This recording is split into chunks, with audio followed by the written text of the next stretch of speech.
We are about to record our podcast, and this one is going to be on, for those of you who are dating, you'll see. We'll go.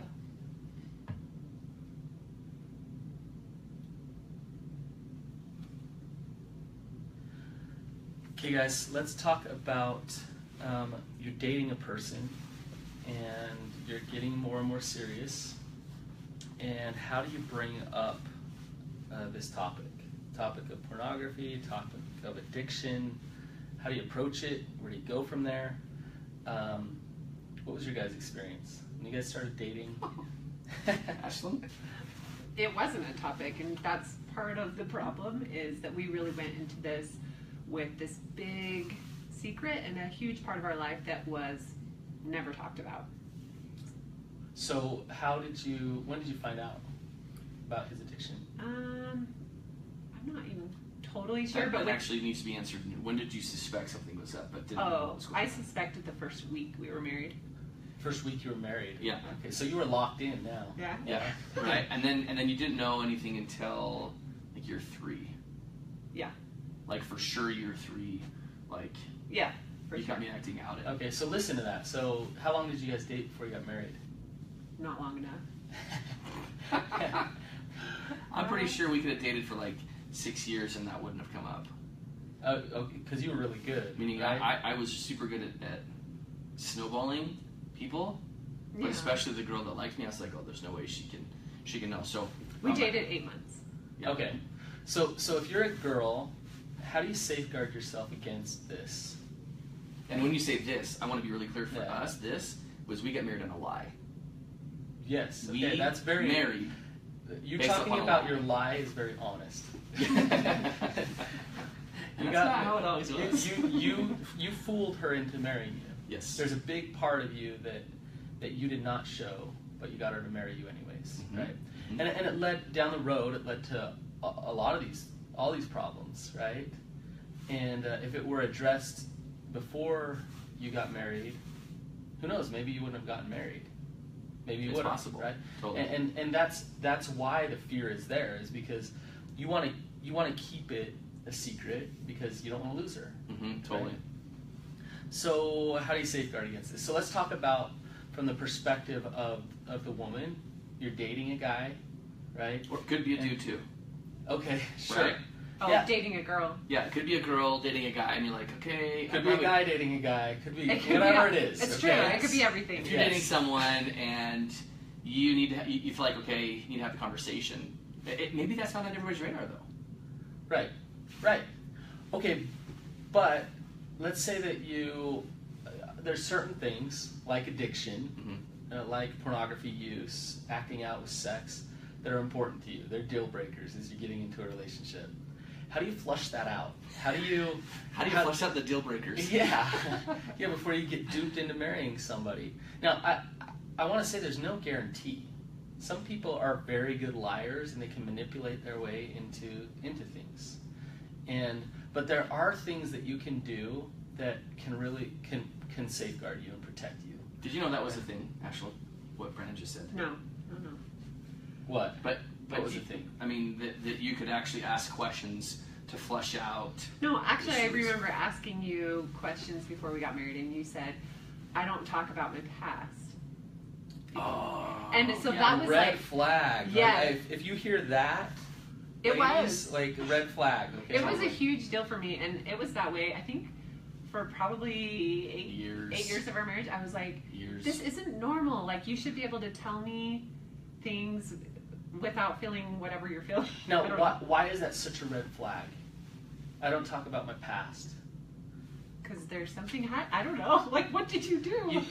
You want to marry someone who's open. You want to marry somebody who's available, who's honest, who's and so I don't talk about my past. Now, the justification of that is, well, look, I've repented, I've let it go, Absolutely. I've done my therapy, it's in the past, I'm not going to go back there.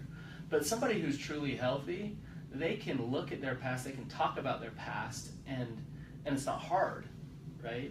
So I don't want to talk about my past as saying I can't go there, which is a red flag. Okay, that's a good way to kind of push her away and say, hey, don't bring it up anymore, right?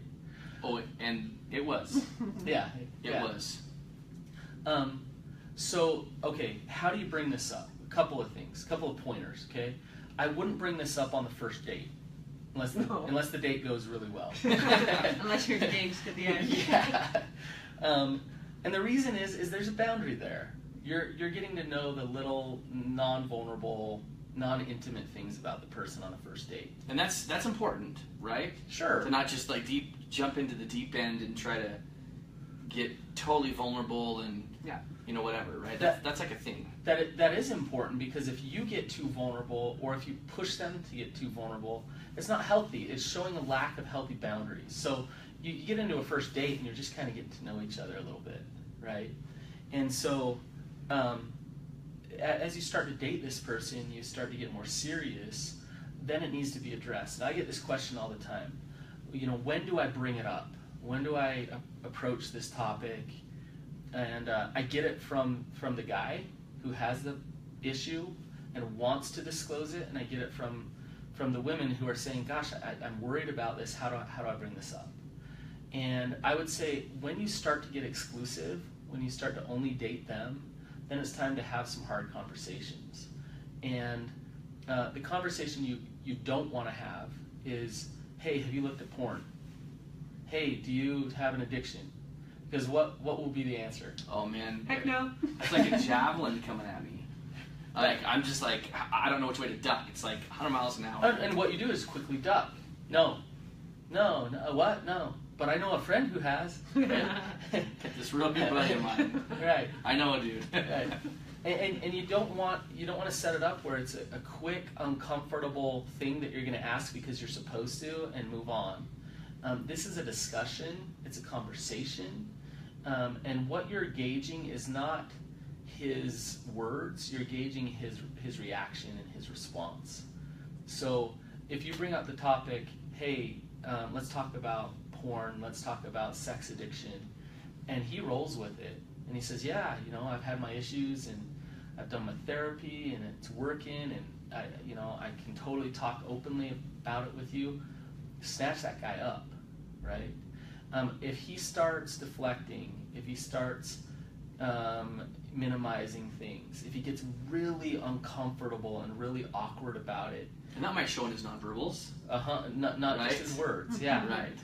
In fact, it'll show more in his nonverbals. And you don't want to overanalyze everything he does, but you want to check out more with your gut. How do you feel when you talk to him about this? Because that's really an indicator, in my experience, as the dude who was probably screaming in my nonverbals, like, run, Ashlyn, run, because I'm not going to talk about my past, but how comfortable someone is, how secure or comfortable a guy is talking about core issues, or how uncomfortable he is. Well, and I gotta say, this is a good gauge for other things in your relationship. You want a relationship where you have safety and you can talk openly. And so, if he's uncomfortable talking about porn and sex, he might be really uncomfortable talking about family issues or finances or other things as well. You want to find somebody who can communicate and talk openly about hard things. And now, let's come back to porn and sex. How do you approach this? I think that'd be a cool. I want to hear what Ashlyn. I don't know. I want to hear that? the exact. What's the one line that I say that's safe and not going to put you on like the defense? Okay, so I think that's. We're going to get to that. I don't want to ask that, but I want to do something different though. Is what I really want you to do, based upon all the time we put into our own work and how much time we've been involved in recovery. What do you say the end? What would you say the answer is, and then we'll listen to what Brandon has to say. Yeah, then Brandon can critique me. No, here's my thing on it. If you're around social media, if you're in and around the world right now, you know that it's a problem. No matter what your culture is, what your beliefs are, it's a problem. So it's crazy to believe that maybe the person that you have started to fall in love with has never seen pornography, because it's kind of everywhere. Yes. And so I guess I would go into it thinking, okay, well, I've seen it, so he's probably seen it. So maybe we just approach it like that, like, hey, this, I know it's a huge problem, and I've seen it. I'm assuming you've probably seen it too. So I just want to get like my bearings. Where are you at with that right now? And where have you been with it in the past? That's a great way to ask that. Man, did you hear that? Yeah, that was good. Like that was like actually like super safe. Is like, hey, I've seen it, and it's likely that most people have seen it. Where are we with that? Because you're not just saying like, did you? You're like, hey, I've been there too. Well, so again, that's cool. Again, it's a discussion, and so it really doesn't matter how you bring it up, as long as you're bringing up to talk about it, not to hurry and get it out of the way. True. And so you could say, hey, I listened to this amazing podcast called The Betrayed, the Addicted, and the Expert. I need to talk to you about this topic. Totally. Right? Totally. So what's it been like for you? What's your experience with this? How has it been? How's it affected your life? You know, it's a thing now. The statistics show that pretty much everybody has seen pornography, right? And so you just bring it up and ask about it and talk about it, and then see how quickly you get shut down, see how open they are about it. Now, what if you bring it up and they say, yeah, I have this issue, but they haven't done anything about it, and they're just steeped in shame. You kind of caught them, and they're admitting to something they didn't want to talk about. How would you handle that? I think that's the perfect question for you, Ash. Well, that's hard because not everyone's in a place where they can have empathy for someone like that. But to admit to something that it's like your deepest, darkest secret is super vulnerable and super hard. And so you have to have a little bit of empathy with that to say, okay, holy cow, you're sharing something with me that maybe I don't even deserve to know if we don't, if we're not exclusive enough. Well, and not only are you admitting that and talking openly, like, oh yeah, this girl is asking me about this, and I'm copping to this thing.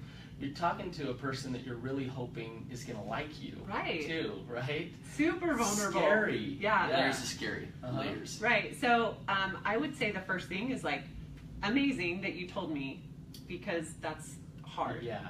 And two, I would kind of go back to what you said, like on this podcast or in the research that I've seen, Fight the New Drug, whatever it is, that it's a skill set. It's learning that it's, not to fight through with willpower or to just hope it doesn't happen again, but I want to understand it more. I want to be there to help you and know my part and my role in this, and then what your role is. Absolutely. So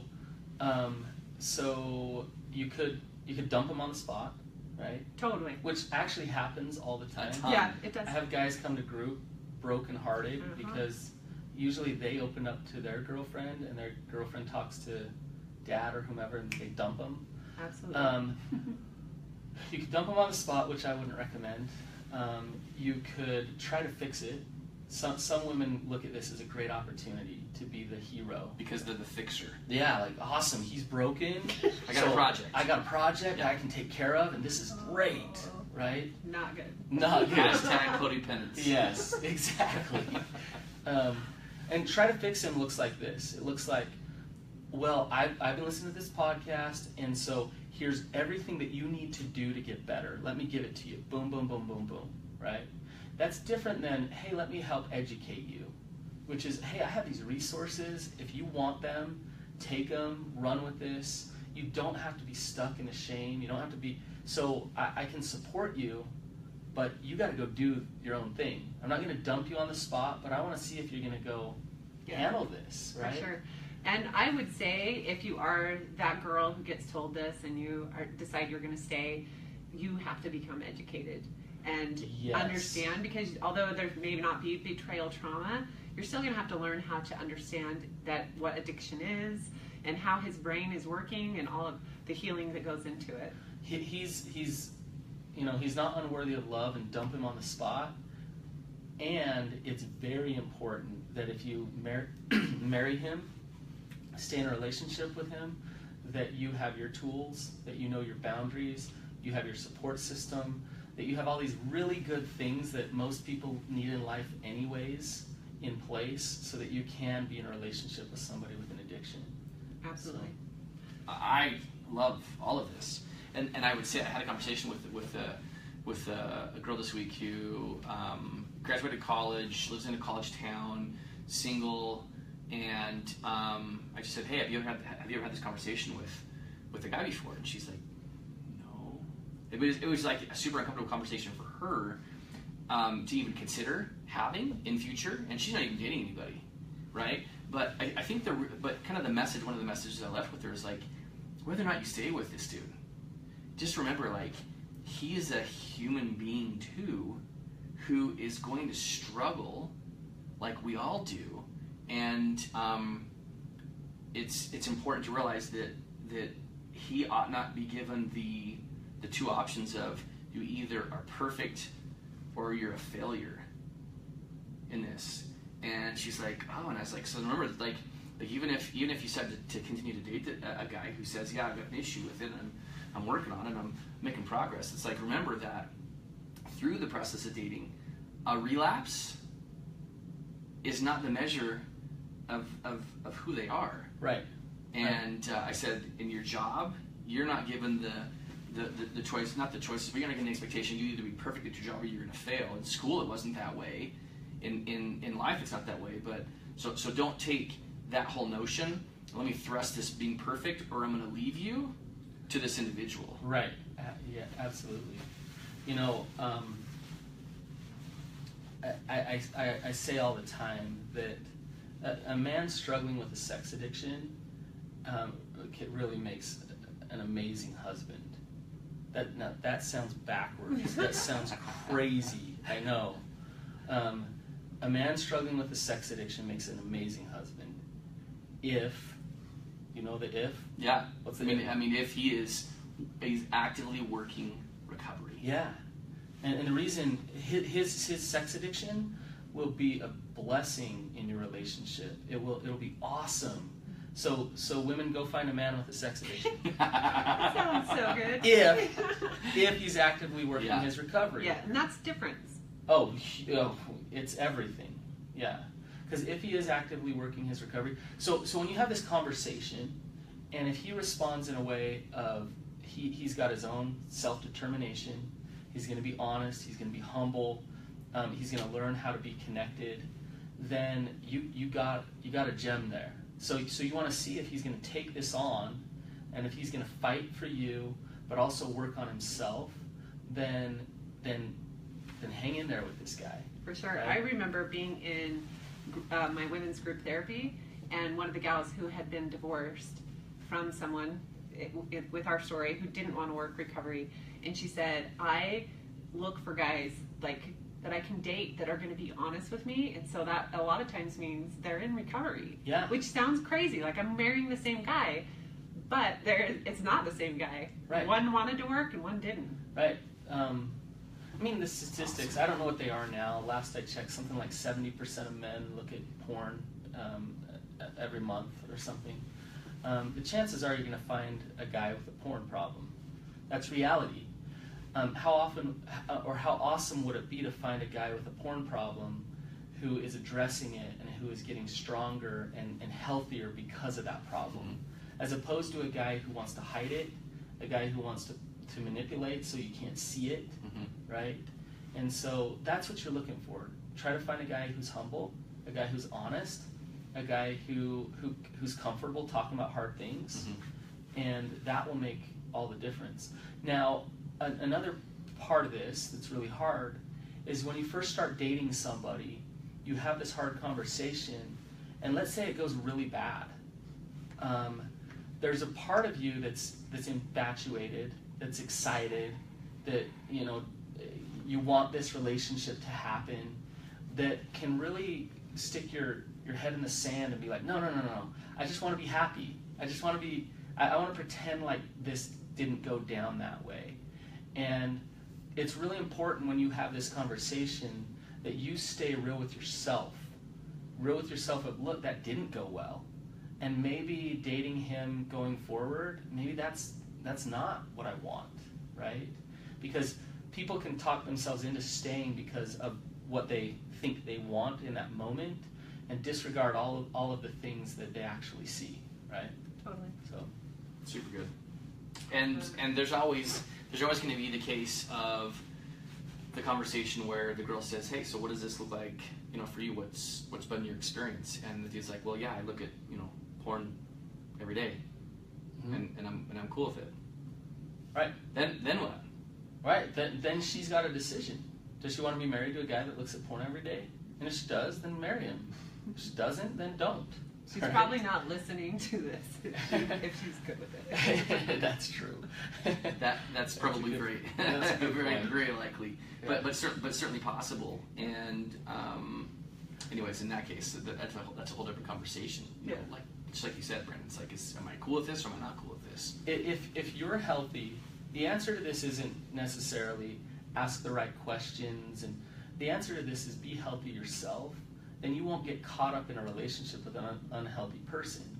If you have your boundaries, if you can regulate yourself, then you're not gonna get stuck in a relationship like that. If you're codependent and you need somebody for your self-worth, then you'll overlook all kinds of things. So Totally it's okay to get healthy afterwards, guys. For sure. Man. Well, guys, thanks for being here. This was a pretty cool little episode, and if you haven't already, please leave a review. Love to have this. And if you know someone that could really benefit from having listened to this episode, please share this, because you never know who's out there dating and needs to have the conversation, but has no idea that maybe they need to, or maybe they know they need to, and they just don't know how to have it. Right? And check out our Facebook page, you guys. We'd love a little more activity on there, and we're doing all kinds of content, and we have an ebook on there now, so come check it out. Which is pretty cool. Yeah. Thanks for being here, guys.